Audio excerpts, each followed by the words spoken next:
Budget ಇಂದ cinema ತಕ್ಕಂಗಿದೆ.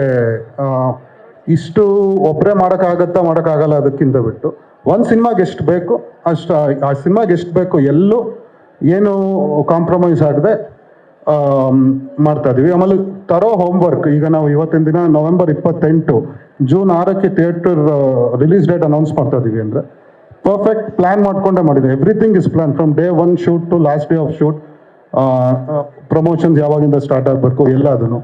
So ಅದನ್ನ ತರೋ ಪ್ಲಾನಿಂಗ್ ಮಾಡ್ತಾ ಇರುವಾಗ 3 ಜನದ ಇನ್ಪುಟ್ ಚೆನ್ನಾಗುತ್ತೆ. ಓನ್ಲಿ ದುಡ್ಡು ಒಂದು ಹಣದ ಬದಲು ಕೆಲಸವನ್ನು ಒಟ್ಟಿಗೆ ಸೇರ್ಕೊಂಡು ಮಾಡ್ತಿರುವಾಗ ಆಕ್ಚುಲಿ ಇನ್ನೂ ಈಸಿ ಆಗುತ್ತೆ ನಮಗೆ ಅಂತ. ನೀವು ಹೇಳ್ದಂಗೆ ಎಷ್ಟು ದುಡ್ಡು ಆದ್ರೂ ಯಾರಾದ್ರೂ ಹಾಕ್ಬೋದು, ಬಟ್ ಕಷ್ಟನೋ ಸುಖನೋ ಒಬ್ನೇ ಅನುಭವಿಸೋದ್ ಬದಲು ಎಲ್ಲರೂ ಒಟ್ಟಿಗೆ ಸೇರಿದ್ರೆ ಅದು ಚೆನ್ನಾಗಿರುತ್ತೆ ಅಂತ ಅಷ್ಟೇ. ಸಿನಿಮಾದಲ್ಲಿ ಅದೇ ತರ ಡೈಲಾಗ್ಸ್ ಗಳಾಗಿರ್ಬೋದು ಅಥವಾ ಅಪ್ಪು ಸರ್ ಬಂದು ಹೋಗುವಂತದ್ದು ಏನಾದ್ರೂ ಮ್ಯಾಜಿಕ್ ಮಾಡುವ ಸಾಧ್ಯತೆ ಇದೆಯಾ? ಆಕ್ಚುಲಿ ಟೈಟಲ್ ಹುಟ್ಟಿರೋದೇ ಜಾಕಿ, ವರ್ಕಿಂಗ್ ಟೈಟಲ್ ಎಕ್ಕ ಅಂತ ಇತ್ತು ಅಂತ ಬಹುಶಃ ಎಲ್ರಿಗೂ ಗೊತ್ತಿದೆ. So we wanted to carry that forward. ಒಂದು ಬೀಯಿಂಗ್ ತುಂಬ ಕ್ಲಿಯರ್ ಆಗಿ ಹೇಳಬೇಕು ಅಂದರೆ, ಇನ್ನೊಂದೇನು ಅಂತಂದರೆ ಬಹುಶಃ ಅದೇನೋ ಕೂಡ್ ಬರುತ್ತೆ ಅಂತಾರಲ್ಲ ಆ ಥರ ಎಕ್ಕ ರಾಜ. ನಾವು ಕತೆ ಕೇಳಬೇಕಾದ್ರೆ ಎಲ್ರಿಗೂ ಫಸ್ಟ್ ಹಾಡು ತಲೆಗೆ ಬಂದಿದೆ ಎಕ್ಕ ರಾಜ ರಾಣಿ. ಸೊ ಎಕ್ಕ ರಾಜ ರಾಣಿ ಅಂತೀರೋಣ ಅನ್ಕೊಂಡ್ವಿ. ಅದಾದ್ಮೇಲೆ ಇಲ್ಲ, ಎಕ್ಕ ವಾಸ್ ದಿ ವರ್ಕಿಂಗ್ ಟೈಟಲ್ ಜಾಕಿದು, ಅದನ್ನೇ ಕ್ಯಾರಿ ಫಾರ್ವರ್ಡ್ ಮಾಡೋಣ ಅಂತ ಆ ಟೈಟಲ್ ಬಂತು. ಆ್ಯಂಡ್ ಇನ್ನು ಅಪ್ಪು ಸರ್ ಬರ್ತಾರ ಸಿನಿಮಾದಲ್ಲಿ ಮ್ಯಾಜಿಕ್ ಇರತ್ತಾ ಅನ್ನೋದು ನೀವು ಸಿನಿಮಾ ನೋಡಬೇಕು. ಯುವ ಇದಾರಲ್ಲ ಅಪ್ಪು ಸರ್, ಅಪ್ಪು ಸರ್ ನೋಡ್ದಂಗೆ ಆಗುತ್ತೆ. ನೀವು ಜಾಕಿ ಅಥವಾ ಅವ್ರು ಏನು ಮ್ಯಾಜಿಕ್ ಮಾಡೋರಲ್ಲ, we are trying to do that. ನಾನು ಸೂರಿ ಸರ್ ಅಷ್ಟು ಇದಲ್ಲ, ಬಟ್ ಮತ್ತೆ ಜಾಕಿನ್ ರೀಕ್ರಿಯೇಟ್ ಮಾಡೋಕ್ಕಾಗಲ್ಲ, ಅಪ್ಪು ಸರ್ನ ಮತ್ತೆ ನಾವು ಇದನ್ನ ಮಾಡೋಕ್ಕಾಗಲ್ಲ, but we are trying to achieve what they've done. ಆ ಅಚೀವ್ಮೆಂಟ್ ಮಾಡೋದಕ್ಕಂತೂ ಪ್ರಯತ್ನ ಪಡ್ತಾ ಇದೀವಿ. ಸರ್, ವಿಭಿನ್ನ ಪ್ರಯತ್ನಗಳು ಆಗ್ತಾನೆ ಇರುತ್ತೆ ಪ್ರತಿ ಸಲವೂ ಕೂಡ.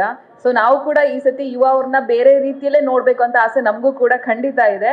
ಅಂದ್ರೆ ಪ್ರತಿಯೊಂದು ಸಿನಿಮಾದಲ್ಲಿ ಎಲ್ಲರೂ ಹೇಳ್ತಾರೆ ಈ ಎಲ್ಲ ವಿಭಿನ್ನವಾಗಿದೆ, ನಿಮ್ಮನ್ನ ಕಾಡುತ್ತೆ ಅಂತ ಹೇಳಿ. ಸೊ ಎಕ್ಸಾಕ್ಟ್ ಆಗಿ ನಾವು ಈ ಸಿನಿಮಾನ ನೋಡಿ ಹೊರಗೆ ಹೋಗುವಾಗ ನಮ್ಮನ್ನ ಯಾವ ರೀತಿ ಕಾಡಬಹುದು ಅಂತ ಹೇಳಿ ಅದೊಂದು ಪ್ರಶ್ನೆ.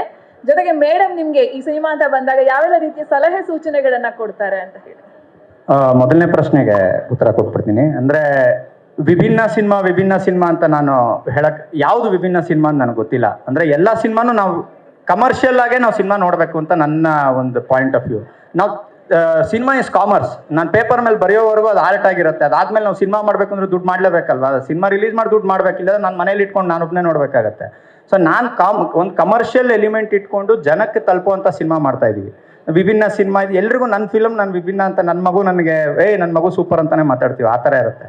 ಇನ್ನೊಂದು ಮೇಡಮ್ ನಾವು ಫಸ್ಟ್ ಟೈಮ್ ನಾವು ಕತೆ ಹೇಳಿದಾಗ ಅವ್ರಿಗೊಂದು ಲೈಫಿನ ನ್ಯೂಯನ್ಸ್ ಇದೆ. ಅಂದರೆ ಅವ್ರು ತುಂಬ ಚೆನ್ನಾಗಿ ಈಸಿಯಾಗಿ ಕಂಡು ಹಿಡಿದು ಬಿಡ್ತಾರೆ. ಏನಾದರೂ ಒಂದು ಸಣ್ಣ ಇದ್ರೂ ಅದನ್ನು ಇಮಿಡಿಯೇಟ್ ಆಗಿ ಹೇಳೋರು, ಇದು ಈ ಥರ ಬೇಡ, ಹಿಂಗೆ ಮಾಡಿ ಹಿಂಗೆ ಮಾಡ್ಬೋದು ಅಂತ. ಆ್ಯಂಡ್ ಆ ಸಣ್ಣ ನ್ಯೂಯನ್ಸಸ್ ವರ್ಕ್ ಆಗಿದೆ ನನಗೆ.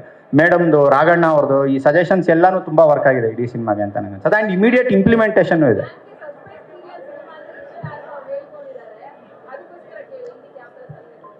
ಅಂದರೆ ಇದು proper out and out intense drama cinema ಇದು.